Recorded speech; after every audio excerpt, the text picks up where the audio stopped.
अस्सलाम वालेकुम रहमतुल्लाहि वबरकातुहू। देसी मामा दोबारा से आपके सर पे नाजिल हो गई है। ठंडी ठंडी सर्दियों में मज़ेदार सा चटपटा सा गर्मा गर्म चिकन मटर शलजम का सालन लेकर। वैसे तो सालन बनाना कोई इतनी मुश्किल नहीं है, लेकिन बस मुझे दिल चाहा कि बच्चे शलजम खाते नहीं हैं, कोई ना कोई जुगाड़ लगा के खिलाना ही पड़ेगा। तो फिर मैंने यही तरीका सोचा कि चिकन मटर तो वैसे इनको फेवरेट है, बीच में शलजम भी डाल देती हूँ, तो चलो एक तीर से दो शिकार हो जाएंगे। खाना भी खाने हो जाएगा और मज़ेदार सी सब्ज़ी का जायका और उसकी गज़ाई भी बच्चे कर लेंगे, इस्तेमाल कर लेंगे और उनको सेहत भी मिल जाएगी। नहीं जी, इधर तो मैंने फर्स्ट ऑफ ऑल नॉर्मल जैसे मसाला बनाते हैं आम मसाला बनाया और चिकन मटर शलजम बना लिया आसान तरीके से, मज़ेदार तरीके से। हांडी बनाते बनाते मुझे इस बात का ख्याल है कि मैंने कहा चले कुछ ना कुछ आपसे कुछ नई फीलिंग शेयर करूँ about my breast cancer treatment. मैंने आपको बताया था कि पहले मुझे जब इस डायग्नोस हुआ उस वक्त तो मुझे ऐसे लगा कि बस जैसे ना मैं बस इन्ना लीला हो गई हूँ।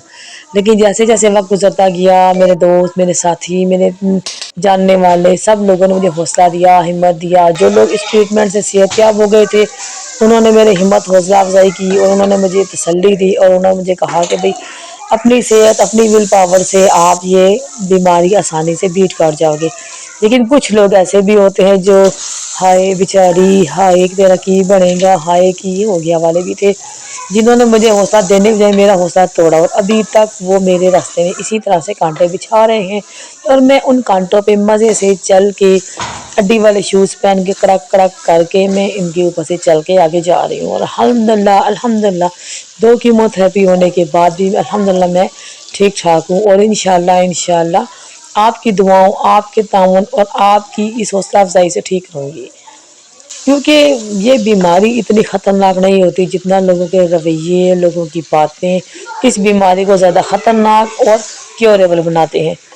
बीमारी के दिनों में अच्छी बातें याद करें, अल्लाह से दोस्ती करें, अल्लाह से दो लगाएं, अच्छे और नेक लोगों की सोहबत अपनाएं और हमेशा उन लोगों के पास उन लोगों से मशवरे लें जो आपके खैर ख्वाह हों। खैर ख्वाह वही होते हैं जिनको मुसीबत में पुकारना नहीं पड़ता बल्कि खुद आपके साथ खड़े हो जाते हैं। बल्कि वो लोग जिनको आप पुकारते हैं, जिनको आप बुलाते हैं, जिनको आप स्पेशल अपना हमदर्द बनाते हैं, वो एंड टाइम पे आपसे मुंह मोड़ ले तो वो खैर ख्वाह नहीं होते बल्कि वो मतलब प्रस होते हैं। मतलब प्रस वही होते हैं जो आपसे वक्ती तौर पर आपसे मतलब हासिल करके और बाद में अपना काम निकाल के निकल जाते हैं।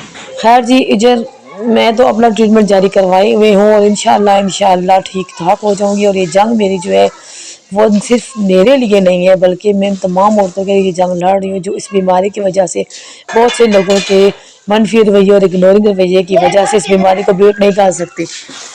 तो खैर देखते हैं कि अब कौन जीता कौन हारा। इस जंग में जीतने के लिए मुझे आपकी बहुत सारी दुआओं की ज़रूरत है, आपकी हिम्मत अफजाई की ज़रूरत है। और कमेंट करके मुझे बताइएगा कि आया कि मैं क्या ठीक कर रही हूँ कि गलत। ये जंग मेरी, उन तमाम औरतों की और आप सब की है कि जो लोगों के रवैयों को ना इग्नोरिंग रवैये को अपने सर पे सवार नहीं करते बल्कि आगे बढ़ते हैं और इस जंग को जीतने के लिए कोशिश करते हैं। मेरे अलावा बहुत सी ऐसी ख़वातीन हैं जो इस तरह की जंग लड़ रही हैं। इवन के हॉस्पिटल में भी बहुत से ऐसे लोग हैं जिनको मैंने देखा है कि वो इस जंग में मुझसे ज़्यादा हिम्मत और हौसले के साथ रह रही हैं। बातों बातों में मेरा चिकन मटर शलजम भी रेडी हो गया, मज़ेदार सा गर्मा गर्म सालन।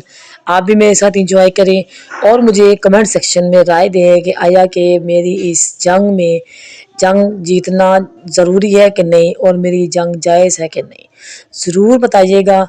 तब तक के लिए मुझे इजाज़त दें। अल्लाह हाफिज़।